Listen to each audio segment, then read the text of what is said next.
बोलो जयकारा बोल मेरे श्री गुरु महाराज की जय। श्री सद्गुरुदेव भगवान की जय। गुरुमुखो, आम लोगों की यह शिकायत होती है कि हमको सुख नहीं मिलता, मन को शांति नहीं है। इसका उत्तर केवल यह है कि हमारा मन रोगी है। क्या रोगी मन को भी कभी शांति आ सकती है या कभी सुख मिल सकता है? कदापि नहीं। यह बात तीनों काल में असंभव है। भला रोगी मनुष्य भी कभी सुखी हो सकता है? उसके अंदर से तो हर घड़ी दुख भरी आवाज़ निकलती रहती है। इसका कारण स्पष्ट है कि अंदर रोग है। जब तक रोग का इलाज न हो, सुख कैसे मिल सकता है? संसारी जीव हर प्रकार के मायावी पदार्थ अपने पास रखते हुए भी मन करके अशांत रहते हैं, तो स्पष्ट है कि मन को रोग लगे हुए हैं। मानसिक रोगों के नाश हेतु धर्म ग्रंथकारों ने औषधियाँ भी बतलाई हैं। वे इस प्रकार हैं: नेम धर्म आचार तप ज्ञान यज्ञ जप दान, भेजस पुनि कोटिन नहीं रोग जाहि हरियाण। लोग नियम करते हैं, धर्म करते हैं, शुभ कर्म करते हैं, तपस्या ज्ञान यज्ञ जप दान आदि अनेक शुभ आचरण जो धर्म ग्रंथों में वर्णन हुए हैं सो करते हैं। ये सब औषधियाँ हैं जो मानसिक रोगों के इलाज के लिए शास्त्रों में वर्णन हुई है। परंतु हे गरुण जी, ऐसी करोड़ों औषधियों के सेवन करने पर भी ये रोग नहीं जा सकते।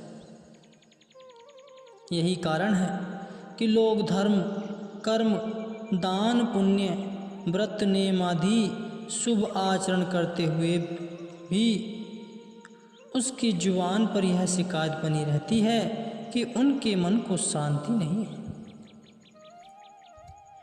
इससे सिद्ध होता है कि मानसिक रोगों का इलाज अपने मन ही के बताए हुए मार्ग पर चलने से नहीं हो सकता। इस प्रसंग के सुनने से कुछ निराशा सी उत्पन्न हो जाती है कि जब शुभ कर्म आदि करने पर भी मन के रोग नहीं जा सकते तो फिर क्या किया जाए?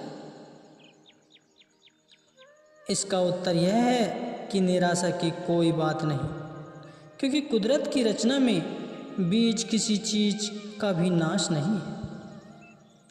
अगर रोग है तो उसकी औषधि भी है, और यदि रोगी है तो कोई कारण नहीं कि उनके डॉक्टर न हों। इसलिए मानसिक रोग बिल्कुल ला इलाज नहीं, उनका इलाज भी है जो हम आगे बताते हैं। हे गरुण जी, इस प्रकार जगत के सब जीव रोगी हैं। शोक हर्ष भय प्रीति वियोग यानी बिछुड़ना, ये सब के पीछे लगे हुए।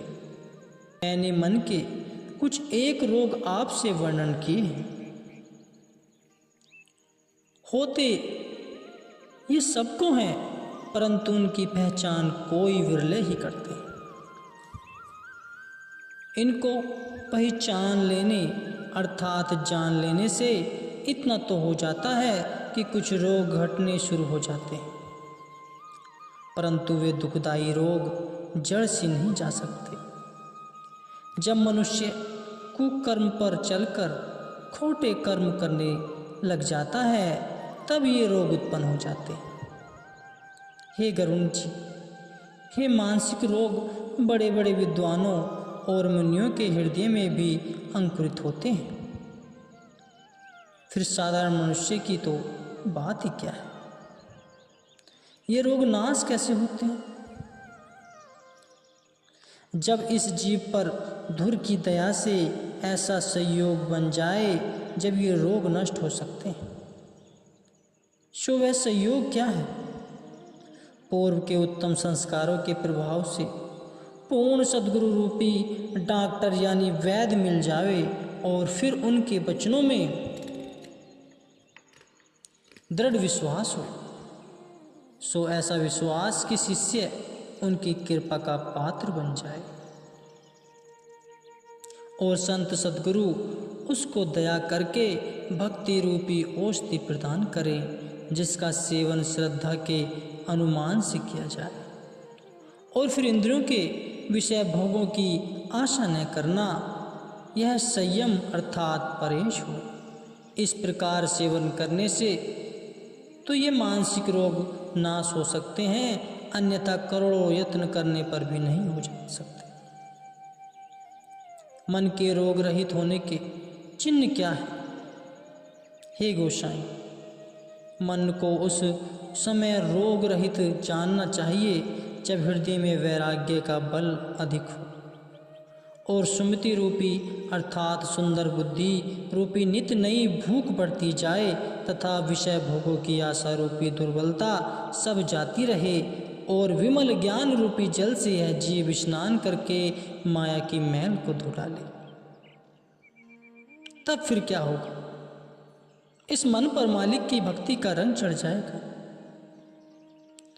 यही सारे प्रसंग का सारांश है और सब शास्त्रों का सिद्धांत है। यहाँ तक कि गरुड़ जी के 7 प्रश्नों का उत्तर पूरा हो जाता है। 7वें प्रश्न का काकभूषण जी ने जो उत्तर दिया उसमें सब कुछ आ गया, कोई कसर बाकी नहीं रह गई। यही कारण है कि संत मत के महापुरुषों ने गुरु की भक्ति पर जोर दिया है कि इसके बिना जीव के कल्याण का दूसरा कोई मार्ग नहीं है। इसमें संदेह नहीं है कि नियम धर्म तपस्या आदि सब शुभ कर्म हैं और इनका फल भी शुभ ही होगा, परंतु अधिक से अधिक इन शुभ कर्मों की पहुंच स्वर्ग तक है। इससे आगे जीव जा नहीं सकता और संभव है कि स्वर्ग में अपने शुभ कर्मों का फल भोग कर उसे फिर नरक में जाना पड़े। लेकिन रूह के लिए नरक भी बंधन है और स्वर्ग भी बंधन है। एक बात तो यह हुई, दूसरी बात यह है कि संसार में लोग जितने भी कर्म धर्म तथा शुभ आचार करते हैं वे निष्काम नहीं होते, उनमें कामनाएं भरी होती हैं और यही कामनाएं जन्म मरण तक बंधन का बीज बन जाती है।